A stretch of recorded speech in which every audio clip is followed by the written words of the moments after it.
So, all that aside, Jason Schreier, gaming journalist, probably the most reputable gaming journalist out there, and everything he says usually comes with a bit of, what's the word I'm looking for? Credibility, respect, all that kind of stuff. So when Jason Schreier writes an article about something, it usually is true and is based on some good sources, good facts, good, research. And a couple of days ago, maybe last week, he wrote an article about something specific. It was about GTA related. It was GTA 6 related, which is fine, whatever. We're not going to talk about GTA 6 again. But there was a piece in the article that caught my eye.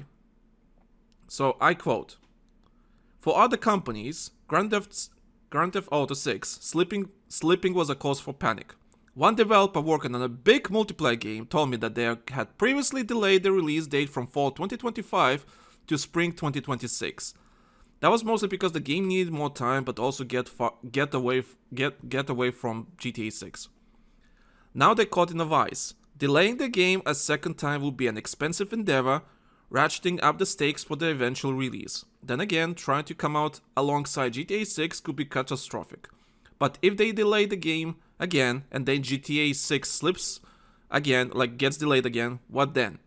There's no guarantee that May 2026 is a sure thing for GTA 6. The best hope might be released in March, April, or even early May, and I hope it's not disastrous." So why this quote is important is he mentions big multiplayer game.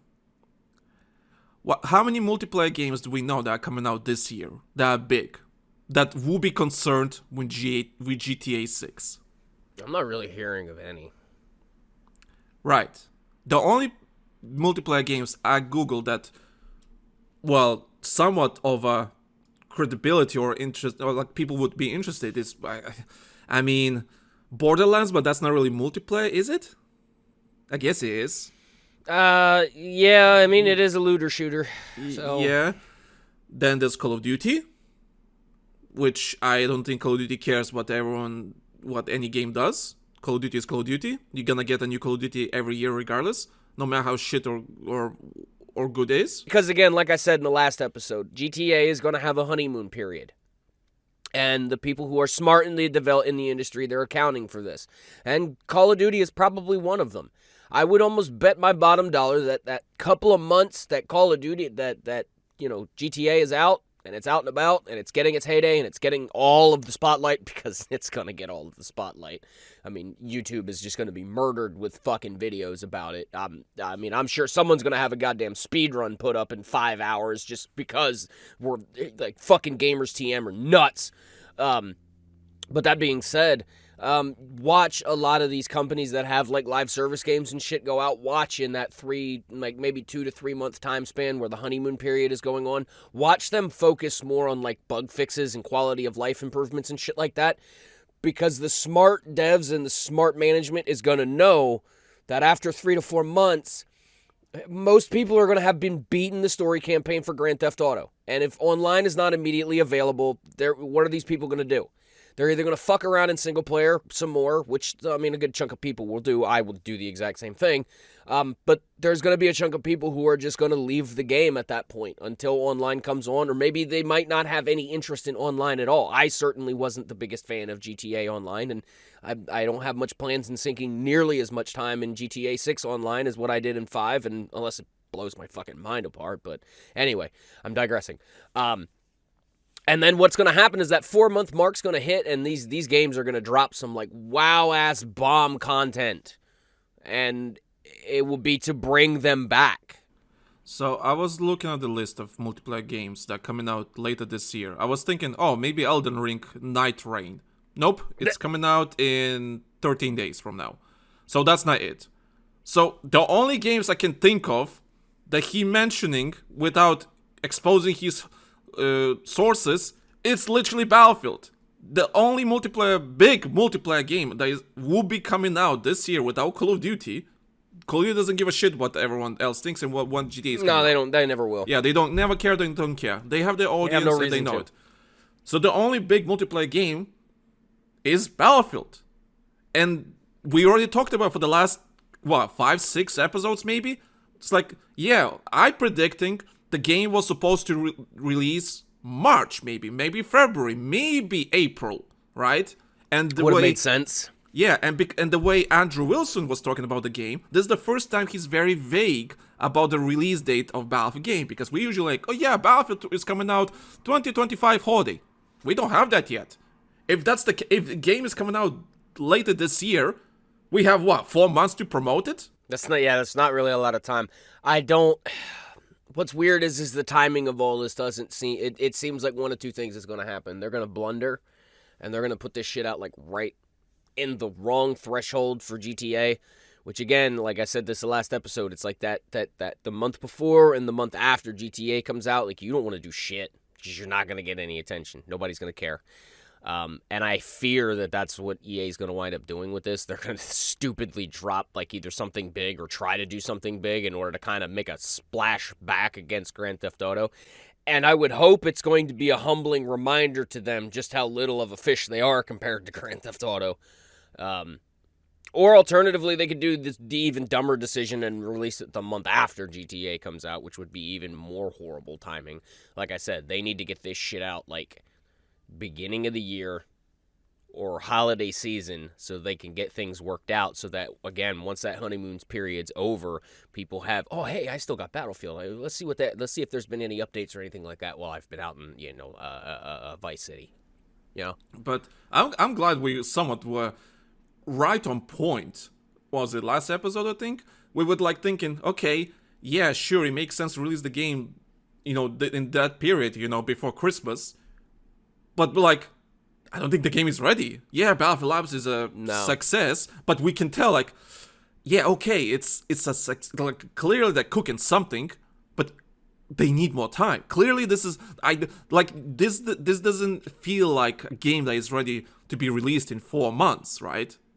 Like, sure, loads of things can happen, in the short amount of time, but again, crunch and stuff, right? I mean, we could let's throw that. There's this factor to consider too. It could also be that what's coming out now, we know they do this. They've told us they do this.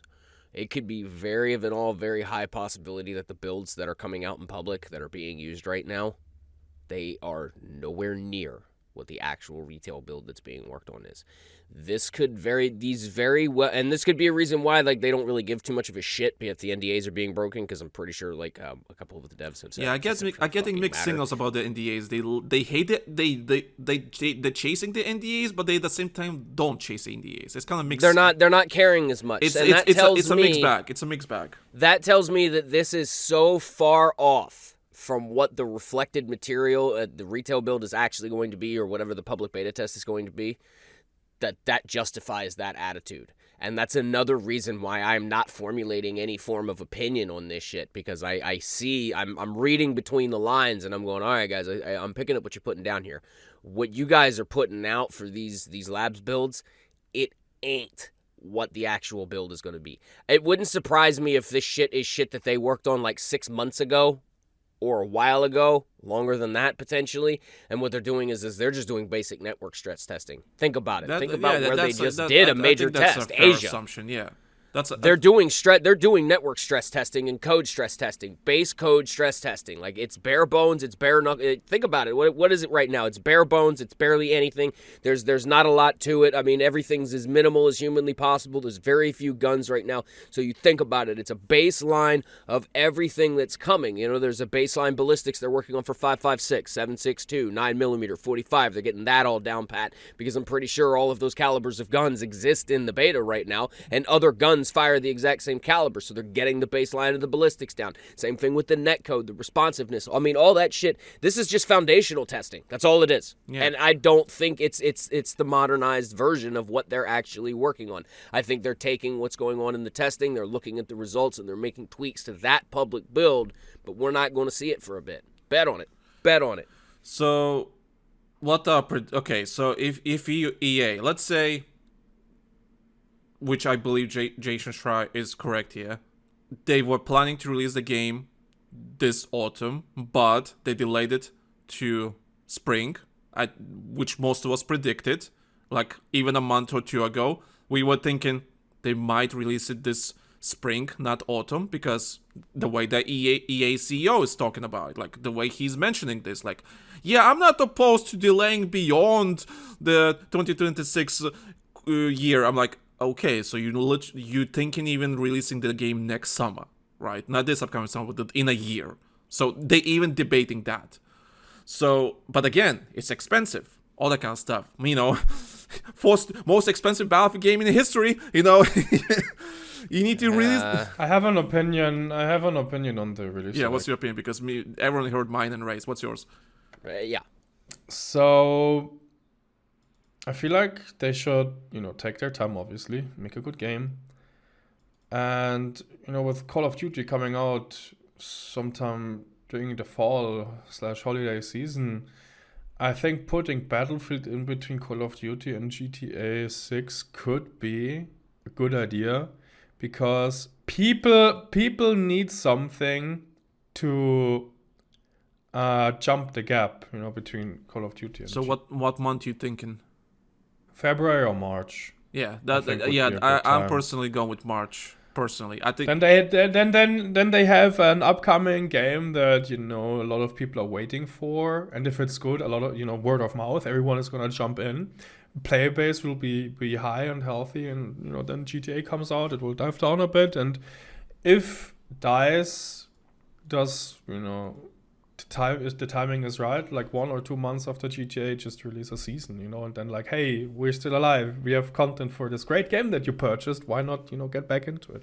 I think that could be a good strategy, but I'm not a marketing or business guy. Right, none of us are. I mean, and that's interesting that you brought that up as a perspective, and I mean, it's funny that we all kind of agree on when it should come out, which would be the best move for them, like, but for different reasons.